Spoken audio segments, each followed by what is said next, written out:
Bunaqasini ko'rmagansizlar do'stlar. 2019-yilda ishlab chiqarilgan yangi Cobalt. Atigina 94 ming yurgan. Haqiqatan bunaqasi bo'lmagan. Mashinani sostenasini ko'ryapsizlar, haqiqiy dekkonda turibdi. Mashinani deyaptilar, to'rtta yaxshi balon qadab bergan ekanlar. Yurgan masofasi 94 ming deyapti. Kraskalari absolutni toza. Salonlar egiladigan bo'lsa, bismillahirrohmanir. Chexol polilari bor ekan. Mashinaning holati haqiqatan zo'r.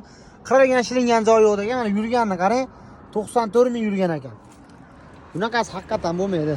Mashinaning orqasida temir metallari bor deyaptilar. Bonusiga shularni ham qo'shib berib yuboramiz. Mashinaning holati haqiqatan zo'r. Nima deb o'ylaysizlar? Narxi necha pul deb o'ylaysizlar? Qaranglar do'stlar. Hozir sizlarga oldilarni ham ochib ko'rsataman.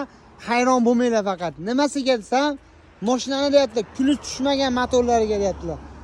Hozir mashinamizni mana ko'ryapsizlar, akkumulyatori yaxshi holatda ekan, ABS bor. Mashinani qarang, kulib tushmagan deyaptilar motorlari.